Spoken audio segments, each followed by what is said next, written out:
Good morning. I'm Kathleen and I'm your health minister. Behind the camera is my husband, Jake Sagata, and we welcome you to our home for this fireside chat. For the past 3 weeks, I have been socially distancing at home, so I've not been present in the sanctuary for Sunday worship. I can truly say I miss all of you.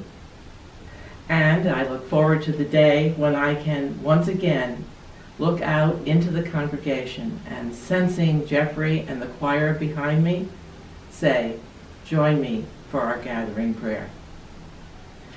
In September 2015, I attended a national health ministry conference in New Orleans. I joined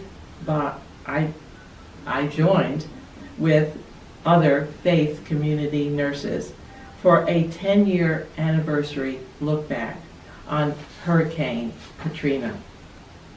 Over the days that followed, we made field trips to visit areas of the city that were heavily impacted by the storm. We met with urban redevelopers and we visited renovated spaces.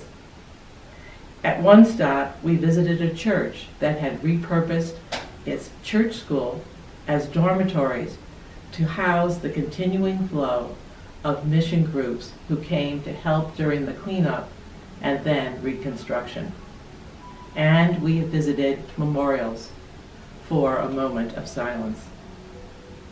During the conference, we met families, first responders, ministers, and healthcare providers, and discussed the strengths and strains on the healthcare system, the disaster response plan, and we heard personal stories.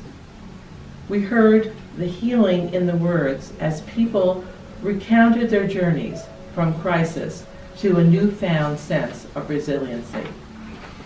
Time and time again, the storytellers underscored how their faith and church communities were the bedrock of their recovery.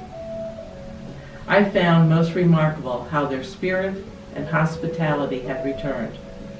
I was truly changed by the experience. Returning to Winchester, I was not sure who would appreciate what I had just witnessed. And then I remembered that the church had sponsored 3 mission trips. So one evening, I invited them to gather in the Palmer Room. I shared a 10-year look back, and those in attendance shared their experiences and the people that they met. So why tell this story now? Well, in recent weeks, not a day goes by that I do not flash on the lessons learned about resiliency in facing and in the aftermath of a storm. And most importantly, how faith in one's church community is central to people's resilient recovery. In the weeks ahead, as we face into a storm of virus and economic downturn, I invite you to find shelter in your faith and church community.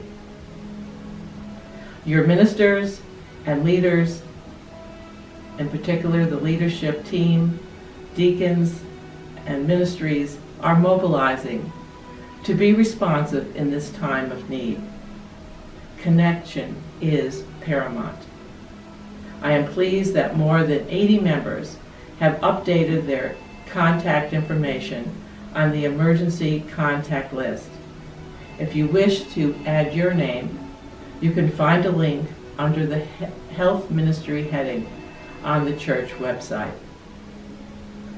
Working with our head deacon, Michelle, we have recruited 20 visitors who will reach out to our members, both local and at distance.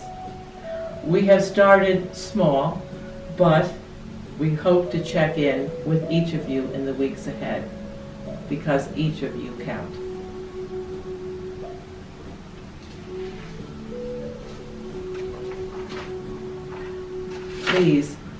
Please warmly greet your visitor's call. The virtual visitation network is a communication touchstone for our ministry team so they can keep a pulse on the health and well-being of all. Finally, with the help of several volunteers, we are updating the health ministry page to include resources that focus on faith and well-being, mind, body, and spirit in times of upheaval. We will link to spiritual practices, provide an introduction to telemedicine, mental health resources, and links to town initiatives. So starting next week, take a look. In closing, I'd like to end by inviting you to join me in a simple prayer. Find yourself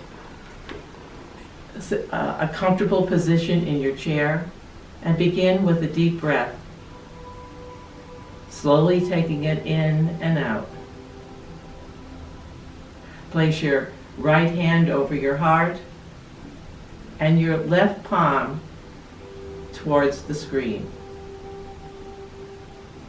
And as you breathe, connect to the body of Christ, your fellow